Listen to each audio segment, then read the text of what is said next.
लगन आपसे लगा बैठे हैं। अब जो होगा वो देखा जाएगा, मुझे किसकी परवाह है, न दुनिया की, ना घर की, ना पत्नी की, ना बच्चों की। क्यों? अब तो आपके हाथों में सब सौंप दिया, अब सौंप दिया इस जीवन का सब भार तुम्हारे हाथ। और एक चीज याद रखना, जो भगवान के हाथों में सब कुछ सौंप देता है, भगवान उसकी नैया को कभी डुबोता नहीं है, क्योंकि गोविंद के हाथों में आप सब कुछ सौंप दो। और भगवान से बोलो, प्रभु मेरा कुछ नहीं है, तेरा तुझको अर्पण क्या लागे मेरा, सब आपको सौंप दिया। अब सौंप दिया इस जीवन का सब भार तुम्हारे हाथों में, सब सौंप दिया। जन्म दिया श्री महाराज सुखदेव जी को, तो जन्मत ही दुख निरतया, नराल पेटे अंग, भाग चले सुखदेव जी, सुलगे व्यास जी संग। आज जैसी बालक का जन्म हुआ तो देखो 16 वर्ष का बालक है, उठ करके खड़ा हो गया, नाला शरीर में लिपटा है। जब बेटे का जन्म होता है तो नाला जानते हो, नाला जानते हो, जब जन्म होता है तो शरीर में उसी में लिपड़ा हुआ बालक आता है। तो जन्मत ही दुखी निरतिया, नराल पेटे अंग, भाग चले सुखदेव जी, सुलगे व्यास जी संग। आज बालक का जन्म हुआ, उठ करके खड़ा हुआ और दौड़ने लगा। माता पिता की ओर मुड़ करके नहीं देखा, पीछे पीछे व्यास जी जा रहे हैं, पिताजी जा रहे हैं, बेटा कहाँ जा रहे हो, मुझे नहीं देखना पिताजी आपकी ओर। अच्छा देखा क्यों नहीं माता पिता की ओर? सुखदेव जी का जन्म हुआ लेकिन पीछे मुड़ करके नहीं देखा, क्यों? इनको पता है कि अगर पिता को देख लिया, माँ को देख लिया तो मोह हो जाएगा, और मोह सकल व्याधन कर मूला, मोह हो जाएगा। और जब देखा महाराज दौड़े चले जा रहे हैं, आगे आगे सुखदेव जी जा रहे हैं, पीछे से महाराज व्यास जी जा रहे हैं। रास्ते में कुछ स्त्रियां स्नान कर रही थी, तालाब में कुछ स्त्रियां स्नान कर रही हैं। उन स्त्रियों ने सुखदेव जी को देखा तो निवस्त्र खड़ी रही, लेकिन जब व्यास जी को देखा तो वस्त्रों को तो पहन लिया। व्यास जी ने कहा, देवियों मेरा जवान बेटा 16 वर्ष का बेटा यहाँ से निकल गया, उसे देख करके तुम निवस्त्र खड़ी रही, लेकिन मुझ बूढ़े को देख करके तुमने वस्त्रों को धारण कर लिया। उन स्त्रियों ने इतना सुंदर उत्तर दिया। उन स्त्रियों ने कहा, महाराज व्यास जी, आपके बालक का अभी अभी जन्म हुआ है, उसकी दृष्टि में ना कोई स्त्री है और ना कोई पुरुष है। जिस बालक का जन्म हो, क्या उसको पता है कि कौन स्त्री है और कौन पुरुष है? उसे तो पता ही नहीं होता है। लेकिन महाराज आपको पता है, आपने इस संसार को देखा है, आपको पता है इस संसार के बारे में कि कौन स्त्री है कौन पुरुष है। आगे बढ़ गए, आगे आगे सुखदेव जी जा रहे हैं, पीछे से व्यास भगवान जा रहे हैं। वृक्षों ने जैसी व्यास जी को देखा, सुखदेव जी को देखा तो झुक करके प्रणाम किया, झुक करके प्रणाम किया। तरुवो विनेद दुष्टम तम सर्वभूत हृदयम, मुनमान तोस्मी मुनमान तोस्मी, झुक करके प्रणाम किया। अच्छा वृक्षों ने इतना सुंदर उत्तर दिया। वृक्षों ने व्यास जी से, क्या व्यास जी, आपने पूरे जीवन में एक फल दिया, उस फल के पीछे पीछे जा रहे हो।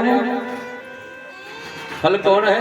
व्यास जी ने एक बेटे को जन्म दिया और उसके पीछे दौड़े जा रहे हैं। वृक्षों ने कहा कि मेरे से आप शिक्षा लीजिए, मैं वर्ष में ना जाने कितने फल देता हूं, लेकिन आज तक किसी फल के पीछे नहीं गया। बोलो भैया, जबलपुर वाले, क्या वृक्ष फल देता है कभी उस फल के पीछे जाता है? नहीं जाता। इसका मतलब जानते हो? और वृक्ष से बड़ा कोई संत नहीं होता। आप कहोगे संत कैसे नहीं होता? संत को आप गाली दो फिर भी आपको आशीर्वाद ही देगा। संत कभी आपको बुरा नहीं बोलेगा।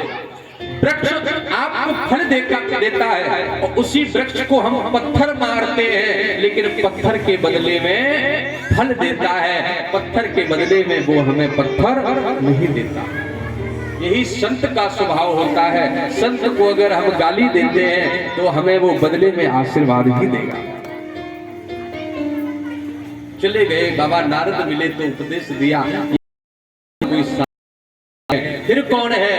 नारायणं नमस्कृत्यं नरं चैव नरोत्तमं देवीं सरस्वतीं व्यासं ततो जयमुदीरे।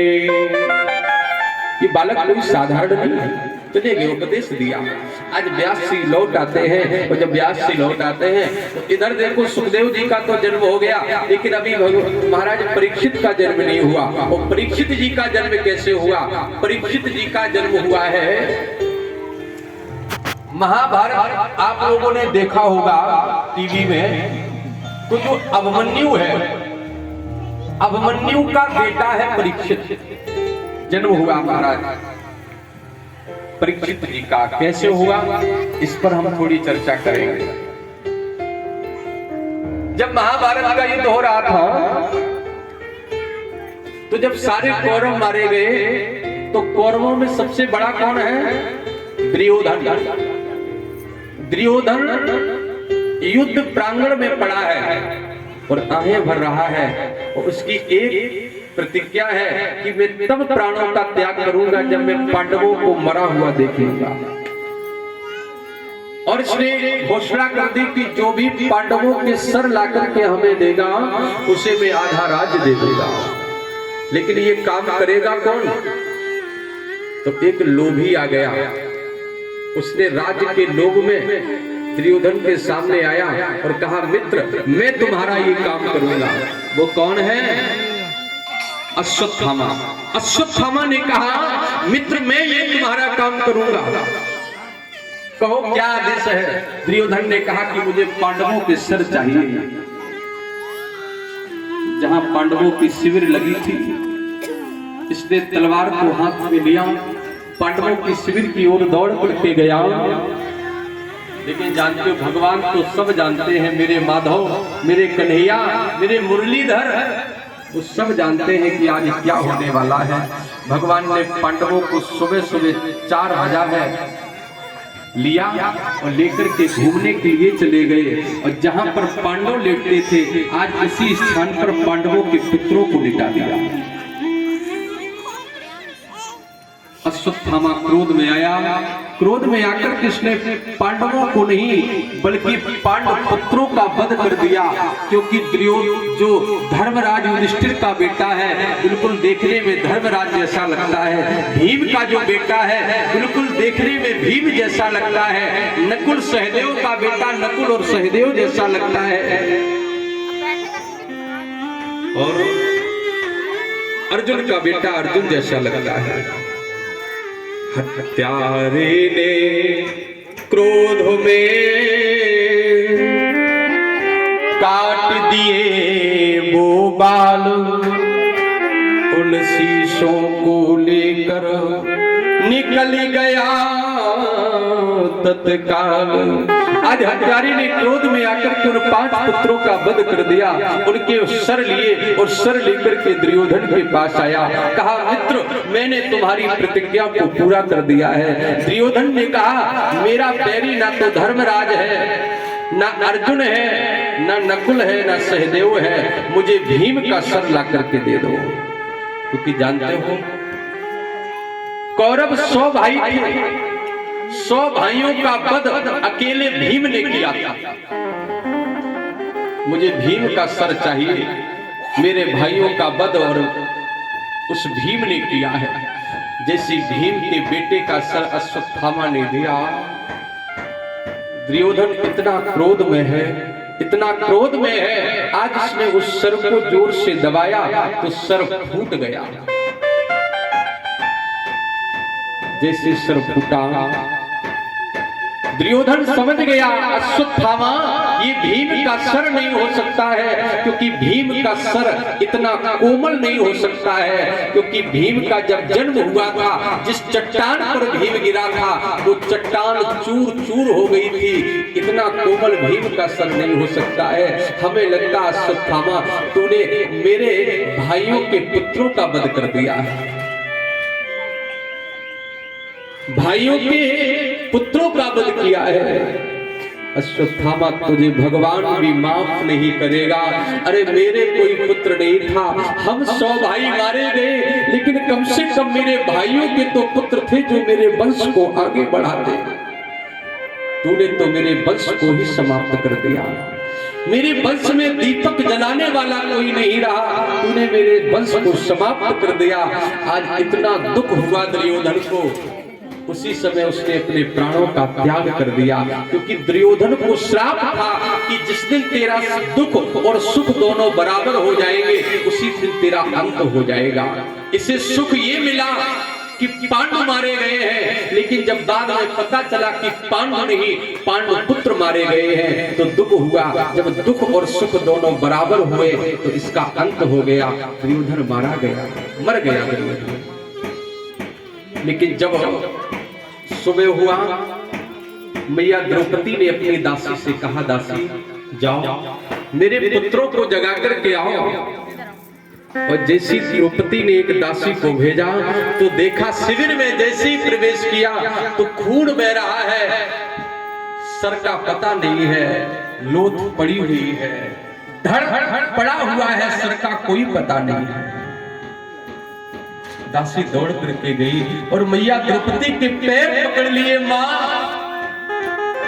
जिसे तुम बेटा कहकर के बुलाती थी, लाल कहकर के बुलाती थी, आज वो इस संसार में नहीं रहे हैं। पांचों के पांचों का धड़ पड़ा है, सर का कोई पता नहीं है। मैया द्रौपदी दौड़ करके गई। जैसी मां ने अपने 5 पुत्रों की लाश को देखा, धड़ाम से पछाड़ खा करके गिर गई। मैया को मूर्छा आ गई। जिसके एक 5 पुत्र, रक्त बह रहा। मैया से पूछो उस मां के ऊपर क्या उस समय बीत रही होगी। मां को मूर्छा आ गई मैया द्रौपदी को।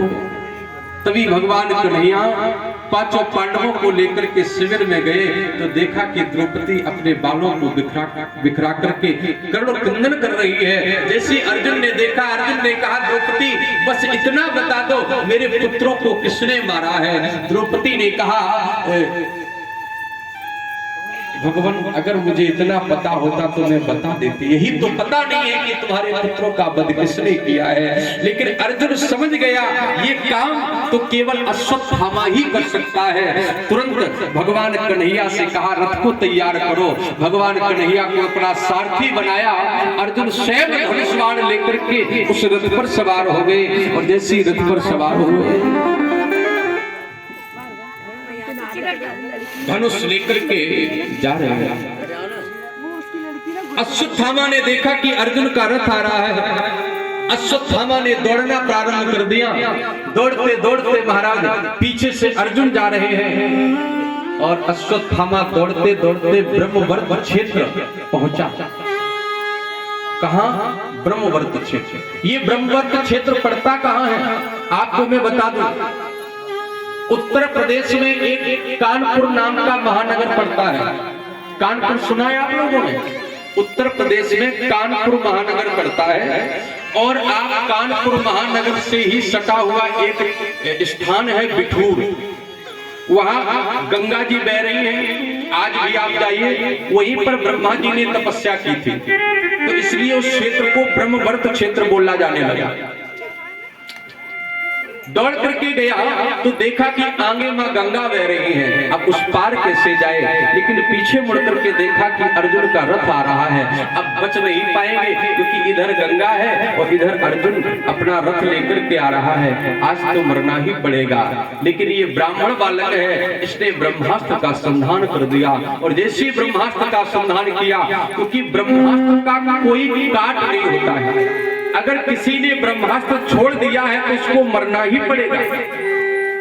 आज उसने ब्रह्मास्त्र छोड़ दिया। अर्जुन घबराया, अर्जुन ने भगवान कन्हैया के पांव पकड़ लिए। गोविंद अब मारे